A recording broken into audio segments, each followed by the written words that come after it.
Welcome to our inaugural Community Healthy Aging Summit.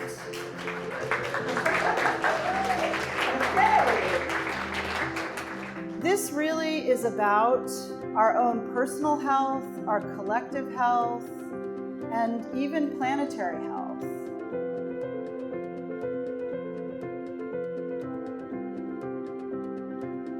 And how we can incorporate neuroscience, lifestyle medicine, and our personal and collective care to promote health span.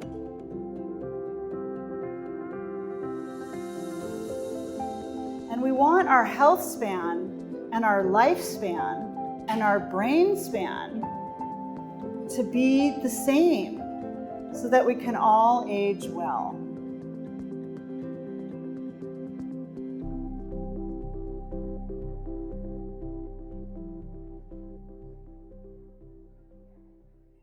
This podium is about as tall as I am, so I'm going to stand out here. I'm Dr. Ariana Tart-Zelvin. I know that's a mouthful, so I go by Dr. TZ. And I am the neuropsychologist at Swedish and in the Center for Healthy Aging. And it's wonderful to see so many people here that I've worked with in the past. And others might be asking, what is neuropsychology? So as a neuropsychologist, I have my PhD, not an MD, and I spent my entire training studying the brain. So patients are referred to me by our neurologists for a variety of reasons.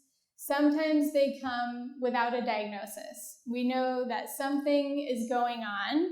It's not normal aging, but we're not exactly sure. Is it a particular type of dementia, or maybe it is possibly normal aging? So patients come to see me, and we do really in-depth cognitive testing, which provides a cognitive profile.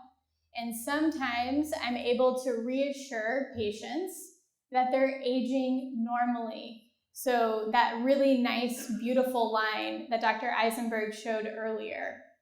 Other times we see that patients are not performing the way I'd like to see them performing, and it might be something going on like a neurodegenerative process. And so sometimes I can help and provide a diagnosis.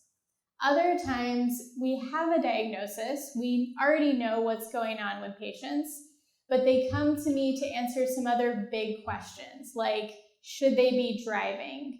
Should they be making medical, legal, financial decisions?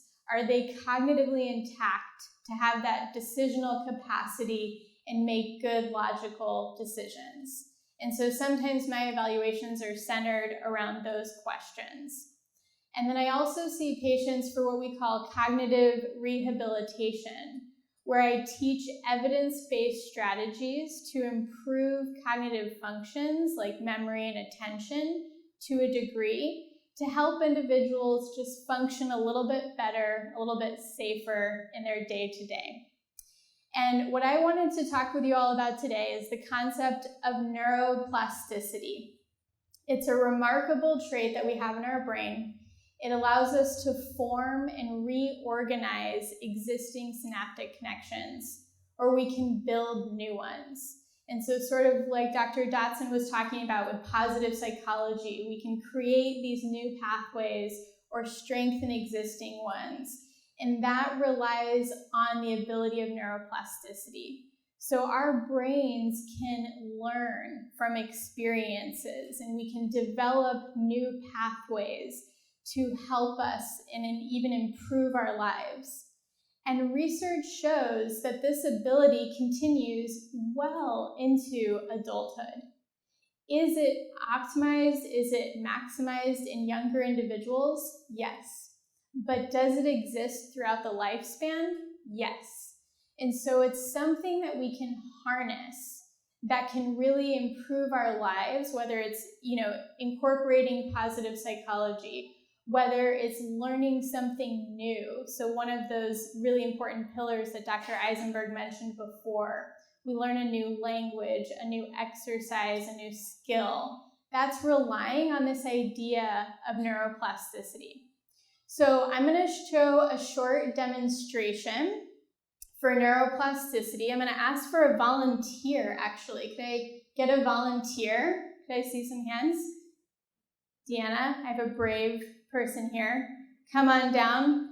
It's like The Price is Right, but I have no money, unfortunately. All right. I'm going to put the microphone down because I need both my hands, but let me know if I'm not speaking loudly enough. Does everybody see this ball of Play-Doh? This is like a beautiful brain developing. It's new to life. And as we develop, as our brains develop over time, they're able to do amazing things. Today, this brain is going to develop into a beautiful bowl. So just like, a bowl can hold food, hold water, serve as a decorative piece, our brains can do remarkable things.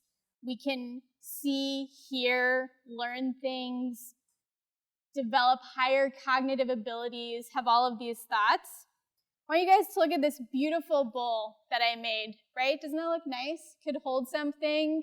It could do a lot, just like our brains can do a lot. But sometimes things happen throughout our lifetime. Maybe we get into a car accident. Maybe we have an illness. We get older. We have some type of surgical procedure. We have a stroke. Something happens to our brain. Okay, Deanna, I'm going to hand you my beautiful bowl, my beautiful brain. Want you to just rip it in half. Ugh, all right, that was painful. And I only want half back. Thank you. Okay, now I have half of what I started with, right? But I can still form something again. I can reorganize the materials that I had, or that I have now, with half of what I started with. So I'm going to slowly form this into another bowl. Now, is it going to be as big as the first one that I made? No. Is it going to be as thick and as sturdy? No. Is it going to hold quite as much? Probably not. But it can still be this beautiful bowl that can still hold things, that can still function. It can do everything that it did before, just maybe not to quite the same degree, right? Thank you so much. That's it. That was easy, right? Yeah. They'll have your prize money in the back. Okay, yeah. So this is a very simplistic example of neuroplasticity, but this is exactly what your brain is able to do, even if there is damage or an injury. So in probably the most extreme case, sometimes when individuals are younger, they can have a disease in their brain that actually requires us to remove half their brain. It's called a hemispherectomy, and we remove an entire hemisphere. And initially, surgeons were very worried what was going to happen to these people who had half their brain removed. Would they be able to function at all? And they were.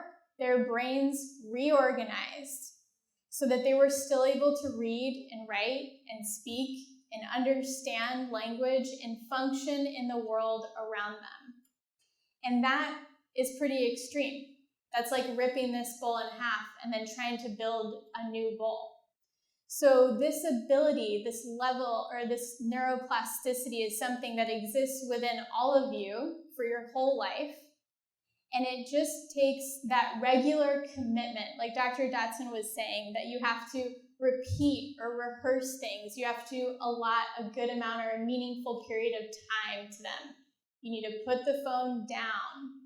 But your brain still has this innate ability to reorganize, to strengthen itself, to better itself, and to help combat those changes that we experience both with normal aging and with abnormal aging.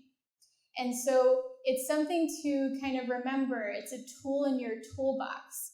And so the responsibility then falls into your hands to challenge yourself, to learn something new, try something new, go somewhere new, to get maybe a little bit more cognitively or socially engaged, so that you can both strengthen all of those existing pathways that you have and to form new ones. And it's okay, like with the demonstration that I just did, if something happens to your brain along the way, you still maintain a very high degree of neuroplasticity.